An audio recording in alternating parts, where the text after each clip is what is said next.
Welcome back to Bones Tell Tales, where we explore the fascinating world of forensic science and the mysteries it helps unravel. I'm Zafreen, joined by my co-hosts Malaika and Rado again. Today, we're delving into the tragic and captivating story of the Romanov family, the last Russian monarchy, and how forensic anthropology and DNA analysis solved a mystery that haunted the world for over 90 years. Hey everyone, this is Rachel. The Romanovs were not just any royal family, they were emblematic of a tumultuous period in Russian history. After Tsar Nicholas II abdicated, he and his family were placed under house arrest. On July 17, 1918, they were executed in a brutal fashion, and their bodies were initially disposed of in a mine shaft. Hey, this is Malaika speaking, and that's right. And here's a fun fact. The Romanovs were actually related to many other European royal families. Tsar Nicholas II was first cousins with Queen Victoria of the United Kingdom, making them part of the interconnected web of European royalty. This connection added international intrigue to their tragic fate. Let's fast forward to the discovery of their remains. In 1991, a significant breakthrough occurred when a mass grave was found in Russia, containing 9 bodies. Rado, what happened next? The discovery was monumental.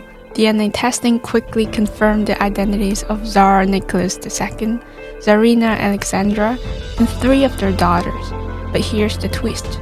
Despite the identification of these key figures, the fate of the 2 youngest children, Tsarevich Alexei and one of his sisters, remained a mystery. And this is where it gets even more captivating. In 2007, amateur archaeologists found a second grave about 70 meters from the first. Imagine the excitement. It was like a real-life detective story unfolding right before their eyes. But that's tragic. Malaika, let's talk about the forensic analysis that helped confirm the identities from the second grave. How did forensic anthropologists tackle this challenge? Forensic experts use advanced technique like mitochondrial DNA analysis, which traces maternal lineage, and autosomal STR and YSTR testing, which focuses on different genetic markers. This comprehensive approach allowed them to compare the remains from the second grave with the remains from the original mass grave. It's getting really complicated. Is there a simpler way of explaining what these techniques are about? Of course. Think of mitochondrial DNA as a family tree that only follows the mother's side. It helps us identify relatives through maternal connections. And when we talk about STR, it stands for short tendon repeat testing. We're looking at a specific spots in our DNA that vary from person to person. Autosomal STR gives us a broader picture, while YSTR focuses specifically on male lineage.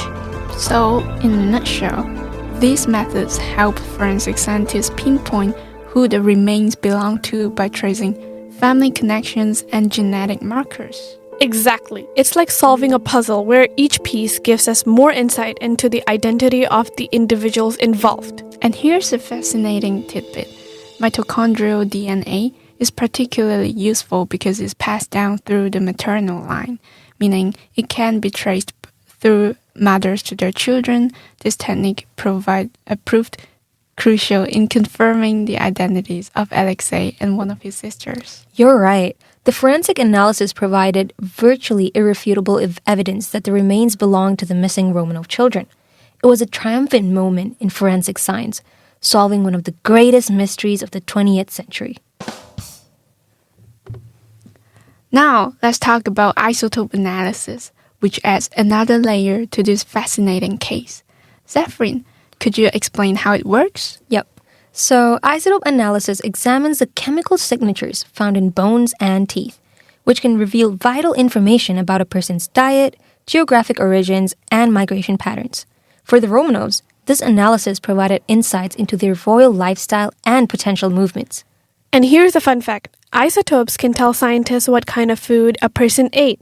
For example, if a person's diet consisted mainly of fish, the isotopes in their bones would reflect that. It's literally like reading a menu from the past.